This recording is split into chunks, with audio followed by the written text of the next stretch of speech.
welcome to the last episode of Simply inTAXicating on Tax Administration Reform Commission report.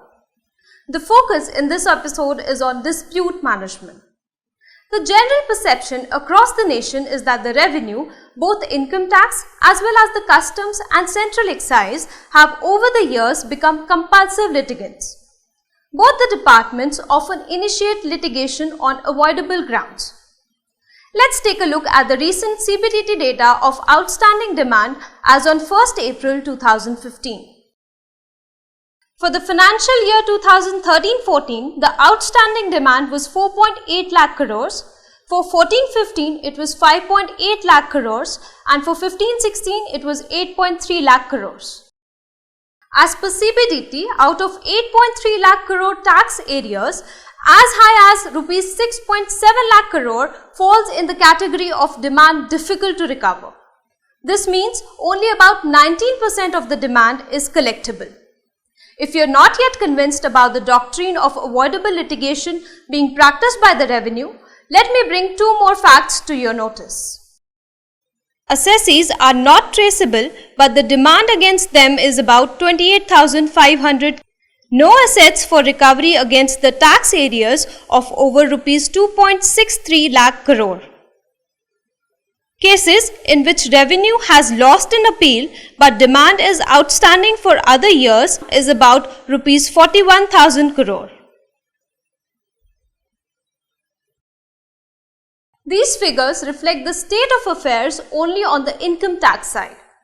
Although the quantum of tax areas is not that gigantic in the case of indirect taxes, but the tax areas are no less serious. Now, the larger question of great import is, what should be done? What are the possible solutions which may help not only the revenue to get out of this quagmire, but also the taxpayers? To find out more about the possible solutions, let me take you to the panel of domain experts whose suggestions may be found useful by our policy makers. Hello and welcome to the last episode of Simply inTAXicating on dispute management. In the previous two episodes, our four distinguished guests made several suggestions to improve the administrative wheels created to resolve the tax disputes and also how not to choke the already seriously clogged court system in the country. The focus has also been on making greater use of alternative dispute resolution mechanism. Let me kick-start the debate, and the point which we are discussing about this commissioner appeal system, sir, where Dr. Pasathi commission report also notes elaborately, sir, actually on one point where he is suggesting that where of course the SSC is being represented before commissioner appeal, but so far as revenue is concerned, they don't take it very seriously. Again, it comes back to the AO in the remand order and AO being interested party. No, in fact, commissioner appeals cannot remand back. In fact, there are a lot of decisions which many of the commissioner appeals, because what happens is they would have served some time in the tribunal. So if the tribunal is used to remand matter back to the commissioner appeal, so the commissioner appeals who comes from tribunal, they also remand back. They ask for report. No, they should ask for report only. Right. No, what they can really ask for is, if they want an inquiry to be made on any particular aspect of the business or of the assessment order which is before them and which is an appeal. So what has been happening is for a long time now, what they do is they send back suppose the taxpayer has given his arguments before the CIT appeal as to why this addition, ground number 1, ground number 2, ground number 20 should not be entertained, or it is not correct or whatever. So entire report of the taxpayer is then sent to the AO. Now the AO has already looked into these very things in passing the order. Correct. So actually someone administratively has to correct it. That you cannot. If you want to make an inquiry, well, please, you can go ahead and make an inquiry from the AO. But you cannot do this of asking for a report on what has already transpired and which is in the record. Black money is a very sensitive issue not only in India but across the world. India is believed to have lost huge wealth to tax havens since 1947. As per GFI, the Washington-based NGO, India lost more post-liberalization in 1991. To deal with the problem of black money, the NDA government has enacted a new law which is widely known as Black Money Act.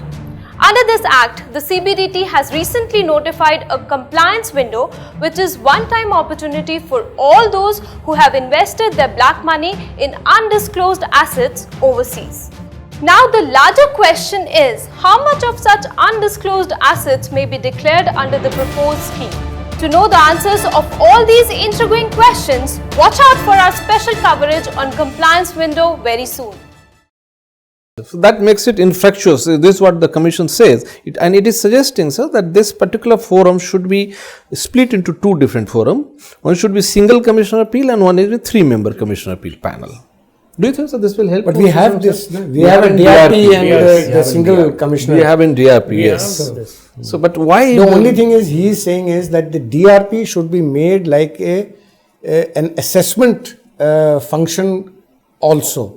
That means the 3 of them sitting for that. Now the main purpose why the DRP was set up by 3 commissioner appeals was for international taxation, that the figures were very large. So if anybody looked at the figures of the appeal effect that could happen, they felt probably not so strong to, or didn't have such a strong heart to do away, to delete an edition even if they considered it frivolous. So that is why 3 commissioner appeals, 3 heads are better than 1, and I think it was a copy from what Belgium did. I see. So they did it for that, with that purpose of 3. Now if you make it into an assessment function also with the DRP, with the commissioners sitting, that may cause a lot of problem, because here is a person who has done his assessment, then he puts it up. So that time frame is very long. Right. In places like the US, etc., where there is no such time frame involved, they can pick up a case now and do it for 5 years later, as long as they picked it up. Yes. So that kind of a thing is not very much possible. In fact, our transfer pricing or international tax assessments should happen once in 3 years only. That's what we were recommending time and again, but that needs a lot of statutory changes of tax collection over 3 years period, and then reopening the assessment 7 years instead of 7, it should be 10 years, and then for evasion, then it should not be 16, it should be 20 years. So there is a lot of statutory changes which need to happen only for this segment, which is clubbed with the income tax. So today it is clubbed with income tax, so it has to be time bound, it has to be completed in that year itself. So that's why they are not looking at it. Whereas in other countries, like US, Canada and all, they club it 3 years and once in a year and IR, once in 3 years and IR is audit. But the larger point is, see, since you based your entire thought process, the nation is basing its entire thought process on reducing disputes based on the TARC report. Must we not really look at, Shailendra, that what is the way forward, how much they can take out of this report, how much they will implement, and what would be the time frame for all these things? Absolutely. I think Mr. Mathur maybe tell us what would be the time frame. If you look at the CIT appeal or the CIT or the DRP or 3 commissioners giving inputs, we have had this system, earlier also of, I think it was 144B or where a commissioner on his own, now it's a joint commissioner on his own, can step into the assessing officer's shoes and direct him that you do this, you do that, or you do that. The assessee also can go to the joint commissioner and ask that you should, this is what he intends to do, this is the show cause notice which I have received, I have these things against it, now please look into this and advise after he has given a hearing to the taxpayer. Right. So why is this not happening? Right, that is one which is yes. Right. So this is not happening for many reasons. We need not get into that, but it is not happening. So even if you set up 3 commissioners to look into an assessment, they may be pulling in different directions. Group assessment was also tried at one point of time. A group assessment means there is a team of 3 or 4 people, they will make an assessment. Ultimately, it boiled down to probably the junior most or the who could be said that okay, you do the work, or it was one person who took it on himself that okay, I will do this case. So that teamwork also has not really gelled. Even in the DRP 3 commissionerate, if you happen to see in the hearing, only one commissioner will have all the talking and recording. Other two commissioners will be only silent spectators. No, but and one more thing is also that with all these amendments which the TARC has suggested, we also need to wholesomely look whether we need to carry on with the 263 powers like this, the way it has been happening. Because the change of opinions, if you go back to anybody in a domestic front or in the international tax front or in indirect taxes, 50% of the answers would be, sir, they have changed their opinion over a period of time. That's the single line answer. So, can a change of opinion be permitted? That after some time, the business has been put on a clock and then you have gone forward, then there is no point in making. So, therefore there is no point in crying that there is dispute. After Industrial Revolution, the digital revolution which all of us are experiencing today is the next big phenomenon. And it is undoubtedly changing, rather expanding the contours of our existence, whether we live in cities or hinterland. And e-commerce happens to be the heart of this phenomenon. Whether we realize it or not, e-commerce is increasingly becoming an inevitable part of our daily life. However, this rapidly emerging industry is not without its own share of troubles, regulatory, fiscal and many more. Watch out for our episode of Simply Intaxicating E-Trouble Either in E-Commerce for an incisive analysis of all such issues by the domain experts. So, sir, before we conclude, so maybe I would request each panelist to suggest at least 2 to 3 concrete measures which the Honorable Finance Minister should take in order to improve the litigation scenario in India, maybe reduce tax litigation, provide more relief to the taxpayers, improve the ecosystem to do better business. So maybe I will start with Mr. Shailendra, in my concluding remark, I think one point which we have not touched upon so far, which is also very much there in the TARC report, where is a very strong recommendation of having customer focus. It talks about customer focus. So a taxpayer should not be treated as a milking cow all the time. You also feed that cow, let it grow, be more healthy so that it can give you more milk. Right. So very strong focus on this. And so I think that's one which, and I don't think it's too difficult for government to institutionalize this kind of behavior over a period of time. And I think today it happens. I think few examples we have taken where maybe some officers who are good, they genuinely do it. But can we really do this as a matter of practice and behavior? So I think this is one. And I think the other which I would like to emphasize again is how we reduce litigation at the outset. At the assessment level, at the show cause notice level, when the people come on the indirect tax side for a site visit, should they not know more about our business? Should they not be more incentivized not to have litigation? Right. So I think that's maybe another key point from my side. Right. So you would like to? I would like to deal with it. First, I would like to work the system which we have. Any new thing brought into the system at this stage may be very good, may have worked very well outside, but we would have to try it here. And then if we do not find it working, then again we have that problem. So our system is, I would say the system is very good. Work the system. What do you do to work the system? Why is litigation mounting? There are issues which the CBDT in its central action plan has said that you bunch these cases. Now after bunching, what are they going to do with it? They should rather come out with circulars, etc., that this is a position we accept. If you have to take the bright line, the bright line would not be just domestic companies, it could be foreign companies also in the bright line where AMP is involved and where AMP is applicable. So they should come out with circulars. The board has to play a more proactive role.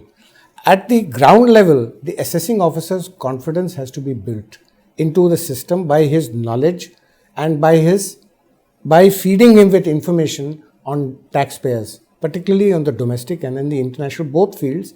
You have to build his, knowledge capsule. And if you leave him to himself, and that is what the fate today is, then he is on his own. And then he could ask many questions which may sound today to a large number of representation people who go as to why is he asking this question?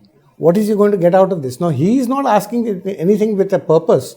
He is only asking because he thinks that this may be important. Absolutely. So, it's foraging, it's asking for information which is not required.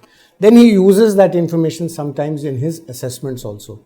I have at least gone through all this process of coming to the tax department at an early stage and then not knowing where to go from. But there were very wonderful people who taught us. Absolutely. So the teaching part as to what should you look for, what should you ask for is very important. Absolutely. And at the appellate stage, which case should go in appeal, which case should not be appealed against, that the department, the board itself could decide. In the earlier times, the board did everything on appeals for even the appeal filing before the tribunal. Today, each commissionerate decides whether what. So, you may be having in some cases somebody filing an appeal on some issue, in another case not filing, and in most cases you will find everybody filing appeal on the same issues. Absolutely. So, there has to be some kind of cohesion on this, a focused approach, and that probably will come with what their central action plan has thought of. Talk about it. Yeah, Mr. Sridhar. Structural changes, at least on the dispute resolution as proposed by Shom Committee report. That is one. Second is more risk-based protocols. 3, education. And last but not the least, I would say that we need to look at our grassroots, or how we can strengthen understanding of our SSEs. Wonderful. Yeah. Mr. Vasan, your take. Yeah. So I would segregate into 2 parts, issues of facts and issues of law. So when it comes to issues of facts, the TRU, which is attached to the board, should frequently interact with the industry as well as the field formation, answer their FAQs, which now has started. If you see the CBDT portal or CBEC portal, you can raise a question which will go to the respective commissionerate. The principal chief commissioner or commissioner will answer that query, and it is published and put up in the public domain. It can be referenced by others also. It is more a corroboration only, but not forceful or enforceable. But that has to be made as an enforceable one, so that the issue of facts are clarified to the field formation, whether to apply a particular section or not in a particular situation, whether to apply a rule or not in a particular situation at a base level. When it comes to issues of law, interpretations, which is more attorney's domain, as well as the big brains of taxation, that has to be left to the advanced ruling, which has to be empowered, enhanced and broad based. And there should not be an appeal process above that to the High Court or Supreme Court against that AR rulings. Or you go for a settlement commission where you go and present that case based on some pronouncements already there, or based on whatever has happened as a precedent for some other issue. This should all be ironed out at that settlement commission level. So these 2 bodies have to be strengthened to arrest the issue of interpretation which piles up at the High Court and Supreme Court. Right. So on this note, we would like to conclude this debate, and there are several substantive takeaways from this debate. Of course, we would like Mr. Verma suggested, that the customer focus is very important. So the taxpayer services need to be given little more emphasis by the policymakers, by the political masters in Government of India, and as well as in states like VAT. We discussed a lot of issues related to VAT. So the customer focus, the taxpayer services, in taxpayer services, like Mr. Vasan was suggesting, that some of the complex legal issues perhaps could be left to some of the judicial forums which could handle it. Maybe there preference should be given to ADR, like we have advanced ruling, we have settlement commission, maybe DRP, maybe some other options could be created further. And so far as procedural issues are concerned, if the department is a little more proactive, perhaps those disputes can be avoided, which ultimately turn out to be frivolous appeals, choking the judicial system at commissioner level, tribunal level, high court level. The entire judicial system needs to be declogged, and it can be done only when some initiatives are taken at that level, at the policy making level itself. Then of course, like Mr. Sridhar suggested, the risk protocol could be, the entity centric, very specific. That could be one method which could be perhaps adopted and see how it works. It works well, absolutely fine. But the crux is, of course, like Mr. Mathur suggested, that there is nothing wrong with the system. Maybe the system needs to be lubricated to an extent that it is allowed, given the space and the independence to work, with little more efficiency, and perhaps it could produce the desired result. Then we are looking at, the officers need to be incentivized not to litigate too much. That comes from a lot of frivolous appeals being filed, avoidable disputes unnecessarily being initiated by the department at various levels, and there is absolutely maybe conspicuous absence of monitoring system, the supervisory system. Nobody is looking at why appeals are being filed with so much of regularity. So keeping in mind all these aspects, maybe Honorable Finance Minister, when he considers the TARC report, particularly the long-term strategy for dispute resolution mechanism in the country, some of the inputs suggested by our distinguished panelists could be, perhaps very valuable input for him. Thanking you all for watching TIOL Tube.